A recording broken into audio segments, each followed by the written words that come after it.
अभी Oxford university ने research करके थोड़े महीने पहले यह बात बताई कि आप अगर भगवान के मंदिर में हम जब जाते हैं तब साष्टांग दंडवत प्रणाम करते हैं ना, अगर आप नित्य 5 साष्टांग दंडवत प्रणाम करें तो जीवन में कभी आपको ऑस्टियोपोरोसिस नहीं होगा।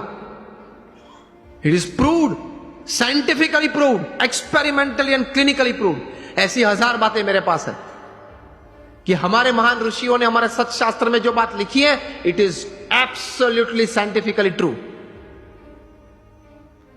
तो ये श्रद्धा रखना, ये विश्वास रखना कि ये बात सही है, तो जीवन में आपको बहुत काम में आएगी ये सब बातें। तो कभी फंडामेंटल्स को प्रश्न मत पूछना, भगवान कहां है, किसने देखे। सी ये वर्ल्डली बातें हैं, is first seeing and then believing. जो दुनियावी बात है उसमें सिद्धांत क्या है? First seeing and then believing. भगवान की बातों में है first believe and then see. बात ही अलग है, तरीका ही अलग है। तो दुनियावी बात का तरीका आप वहां कैसे जुड़ पाओगे? तो फंडामेंटल्स को कभी प्रश्न मत पूछना। एक बार एक आईएम में ऐसे ही बात कर रहा था, क्वेश्चनर हुआ, तो क्वेश्चनर में किसी ने प्रश्न पूछा कि स्वामी आप बात कर रहे हैं भगवान की, लेकिन मैंने भगवान नहीं देखे, और पहले मुझे आप ये बताइए कि ये ग्रंथ किसने लिखा, कब लिखा, श्रीमद् भागवत कब लिखा, किसने लिखा, कैसे लिखा, क्या प्रसंग था, ये बातें कैसे सही थी। मैंने बोला आप मुझसे उत्तर चाहते हैं? तो उन्होंने बोला हाँ। मैंने बोला उत्तर के पहले मैं आपको एक प्रश्न पूछना चाहता हूं। आप क्रिकेट खेले हो? आप में से किसी को पता है कि ये 3 स्टंप किसने नक्की किए? मैं भी क्रिकेट खेला हूं। हमने किसी ने ग्राउंड पे जाके प्रश्न नहीं पूछा। आप सब बुद्धिशाली हो, इंटेलिजेंट हो, पढ़े लिखे हो, लेकिन एक भी व्यक्ति मेरे सामने अभी उंगली ऊंची करके बताए कि मैंने एक बार क्रिकेट के ग्राउंड पे जाके अंपायर को या मेरे कैप्टन को या अपोजिशन टीम को पूछा था कि ये 3 स्टंप तैर किसने किए, उसको नक्की करने की अथॉरिटी किसने दी, उसने 3 नक्की किए तो वो एक्सेप्टेंस करने वाली कमिटी कौन थी, उसका नाम आप मुझे दे, उसके बाद मैं क्रिकेट खेलूंगा। चलो उस वक्त बुद्धि नहीं थी, अभी तो है ना, मैंने बताई आपको। अभी कल जाकर पूछना।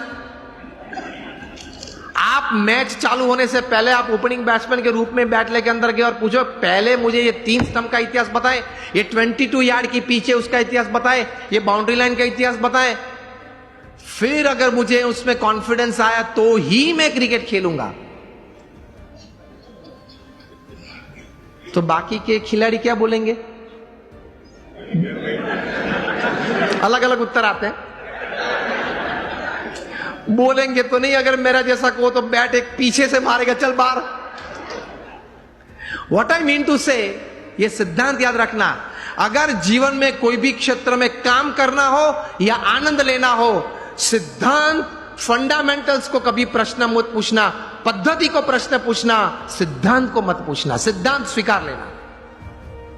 उसी तरह भगवान का आनंद, भगवान की शक्ति का आनंद और भगवान के कर्तव्य जीवन में अगर महसूस करना है तो उनके अस्तित्व के बारे में कभी प्रश्न पूछना नहीं पूछना, स्वीकार लेना, चलते रहना आगे आगे आगे, आपको सब कुछ दिखेगा।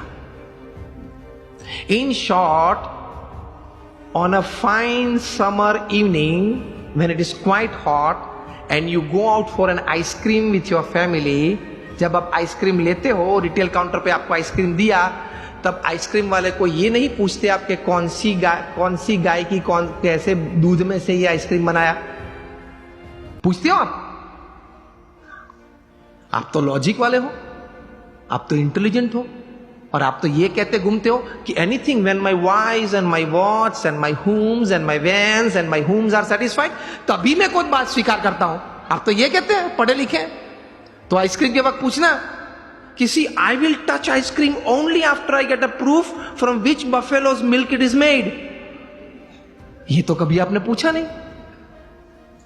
अगर पूछने रहते तो आइसक्रीम का आनंद नहीं ले सकते, हा या ना? पिघल जाएगा तो भी उत्तर नहीं मिलेगा। तो कभी बहुत इतिहास सिद्धांत की चिंता मत करना, स्वीकार के आगे चलना, तो आप जीवन में समृद्ध बन जाएंगे।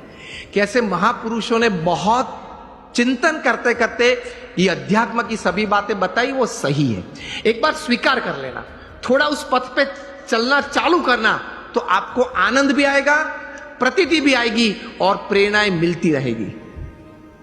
ये से आप समृद्ध बन सकते हैं।